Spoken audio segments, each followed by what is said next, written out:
সুপ্রিয় সপ্তম শ্রেণীর শিক্ষার্থীবৃন্দ, তোমাদের স্বাগতম জানাচ্ছি। আজকে আমার অনলাইন ক্লাস ইংরেজি সেকেন্ড পেপার টপিক ভয়েস। আমি তোমাদের ভয়েস করাচ্ছিলাম, মনে আছে তোমাদের? দুইটা টেন্সের ভয়েস চেঞ্জ কিন্তু আমি তোমাদেরকে করিয়েছিলাম গত ক্লাসে, এবং ওই দুটো টাকচারও লিখে দিয়েছিলাম। বলছিলাম সেন্টেন্স লিখতে। লিখছো? বাসায় তোমরা প্র্যাকটিস করছো? অবশ্যই প্র্যাকটিস করবে।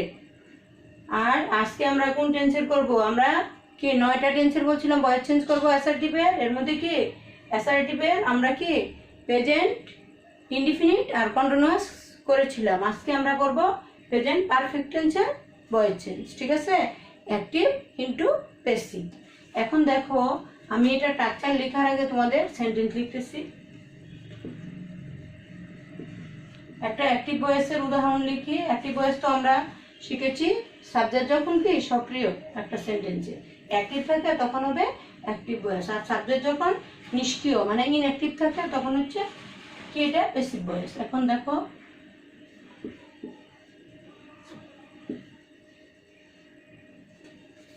দেখো একটা প্যাসিভ প্রেজেন্ট পারফেক্টের একটা উদাহরণ লিখি। He has done the sum. দেখো, এটা একটা sentence. He has done the sum. আমরা জানি প্রেজেন্ট পারফেক্ট টেন্সটা হচ্ছে কোনো কাজ হয়ে গেছে কিন্তু এখনো তারপর বিদ্যমান, সে অঙ্কটি করেছে, তাহলে করিয়াছে আর কি, বা করেছে, যেটাই বলো। তাহলে এটা কি? এটা হচ্ছে সাবজেক্ট। আর এটা কি? এটা হচ্ছে অক্সিলারি ভার্ব।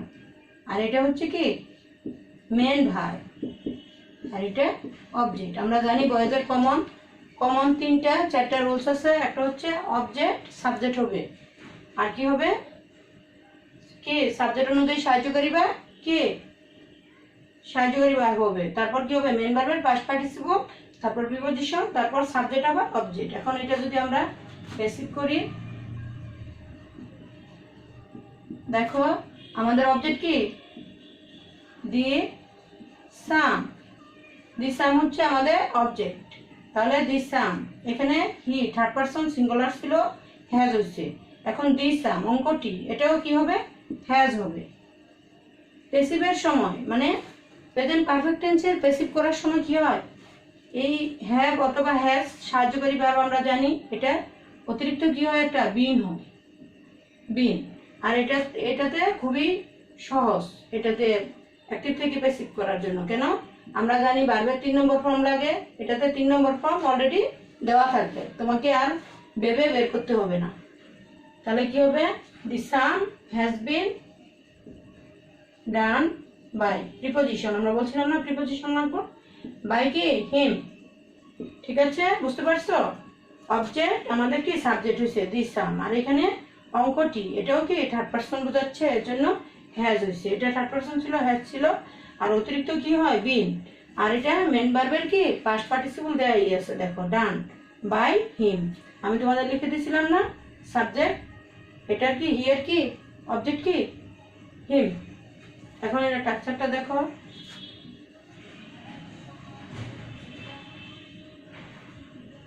এই টেন্সের মানে প্রেজেন্ট পারফেক্ট টেন্সের অ্যাক্টিভ ভয়েসকে প্যাসিভ ভয়েস করতে হলে প্রেজেন্ট পারফেক্ট টেন্সের সংক্ষেপে লিখলাম। অ্যাক্টিভ ভয়েসকে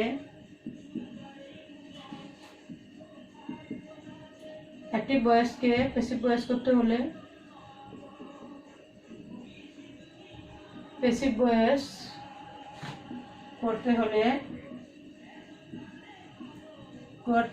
কি হবে? দেখো, প্রথম অবজেক্টকে আমরা সাবজেক্ট বানাইছি না, প্লাস অবজেক্টকে কি সাবজেক্ট, প্লাস হবে কি সাবজেক্ট অনুযায়ী ওইটার মতোই আগে যে দুইটা করাইছি, সাবজেক্ট অনুযায়ী সাহায্যকারী ভার্ব,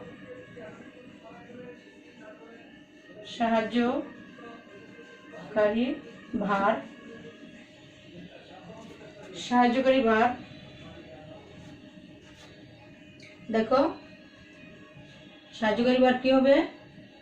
সাবজেক্ট প্লাস সাবজেক্ট অনুযায়ী সাহায্যকারী verb, have been plus has been plus main ভার্বের past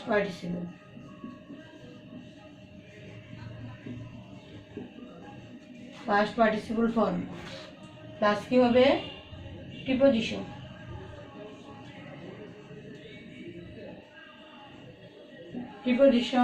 প্লাস কি হবে সাবজেক্ট কি হবে অবজেক্ট। ঠিক আছে, এটা স্ট্রাকচারটা বুঝছো? এখানে দেখো অ্যাক্টিভ এই প্রেজেন্ট পারফেক্ট কন্টিনিউ এই প্রেজেন্ট পারফেক্ট কি প্রেজেন্ট পারফেক্টে অ্যাক্টিভ ভয়েসকে প্যাসিভ করতে হলে কি করতে হবে? দেখো অ্যাক্টিভ ভয়েসকে প্যাসিভ করতে হলে প্রথমে কি হবে অবজেক্টকে সাবজেক্ট, এটা ভয়েসের কমন নিয়ম। তারপর সাবজেক্ট অনুযায়ী সাহায্যকারী ভার্ব কি হবে have been has been plus main ভার্বে পিপি মানে পাস্ট পার্টিসিপল, তারপর কি হবে প্রিপোজিশন প্লাস সাবজেক্টকে অবজেক্ট। ওকে, লিখেছো? স্ট্রাকচার লিখে নাও, অবশ্যই খাতা কলম নিয়ে বসবে এবং লিখবে। এটার উপরে এই স্ট্রাকচারের উপরে তোমরা অ্যাক্টিভ ভয়েসে 10 থেকে 15টি সেন্টেন্স তৈরি করবা, আবার প্যাসিভ করবা এগুলিকে।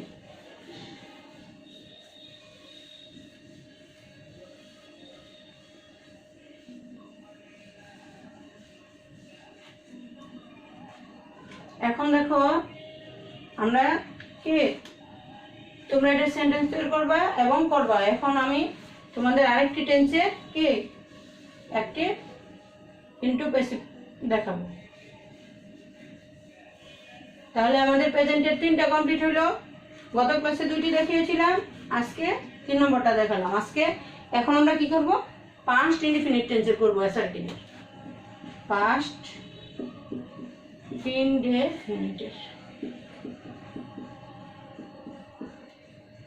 ফার্স্ট ইনডিফিনিট টেন্সে দেখো কি হবে। ফার্স্ট ইনডিফিনিট টেন্সের স্ট্রাকচার তোমাদের মনে আছে, সাবজেক্ট প্লাস মেন ভার্বের কি পাস্ট ফর্ম মানে ভার্বের 2 নম্বর ফর্ম। একটি সেন্টেন্স লিখি আমি অ্যাক্টিভে। দেখো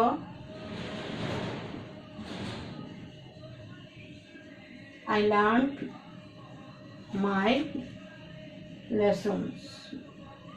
দেখো এটা একটা সেন্টেন্স, এটা অ্যাসার্টিভের কি অ্যাক্টিভ ভয়েস। এটাকে যদি আমরা প্যাসিভ করি তাহলে কি হবে, এটা কি সাবজেক্ট। ভার্বের শেপ ভয়েসের যে কমন নিয়মগুলি আছে সব জায়গায় একরকম। দেখো এটা কি মেন ভার্ব, এটাতে কিন্তু কোনো অক্সিলারি ভার্ব নাই, আর এতটুকু হচ্ছে কি অবজেক্ট।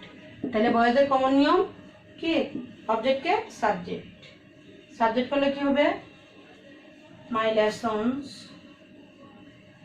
লেসনস। দেখো এখানে কি আছে, আমি তোমাদের একটা তালিকা লিখে দিয়েছিলাম। পাস্ট ইনডিফিনিট টেন্সে অ্যাক্টিভ ভয়েসকে প্যাসিভ করতে হলে কি হবে বলো? এখানে কি আছে আমাদের, কি ছিল ওয়াচ ওয়্যার অক্সিলারি ভার্ব। তাহলে এখানে মাই লেসনস আমার একাধিক কি এগুলি বোঝাচ্ছে। এখন কি হবে এখানে ওয়াজ না হয়ে ওয়্যার হবে, মানে বহুবচন বোঝাচ্ছে পড়ার নাম্বার। মাই লেসনস ওয়্যার। আর কি বলছিলাম এরপরে মেন ভার্বের কি পিপি মানে পাস্ট পার্টিসিপল ফর্ম। তাহলে এটা পিপি কি লার্নড, এটা পাস্ট অফ বি2 এটা প্লাস বি3 এটি একই বানান। মাই লেসনস ওয়্যার কি লার্নড বাই প্রিপোজিশন। এই যে প্রিপোজিশন বাই বসাইলাম, আর সাবজেক্ট কি আই এর অবজেক্ট কি মি। বুঝছো? এখন দেখো এই যে এইখানে সেন্টেন্সটা করলাম my lessons were learned by me, এটা হচ্ছে পাস্ট ইনডিফিনিট টেন্সের। এটা স্ট্রাকচারটা হবে এরকম।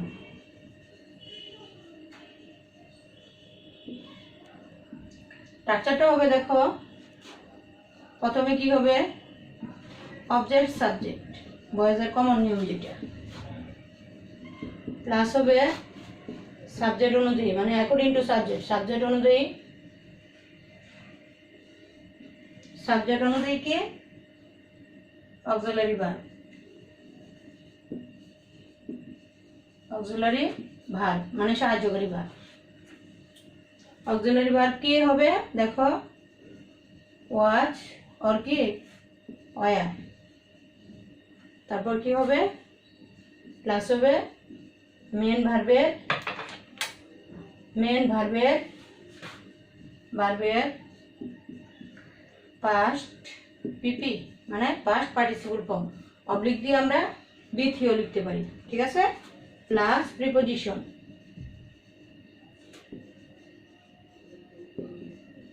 প্রিপোজিশন প্লাস সাবজেক্টকে কে অবজেক্ট। ঠিক আছে, দেখো শিক্ষার্থীরা এখানে পাস্ট ইনডিফিনিট টেন্সে যখন আমরা অ্যাক্টিভ ভয়েসকে প্যাসিভ ভয়েস করব তখন এটা স্ট্রাকচার হবে এরকম।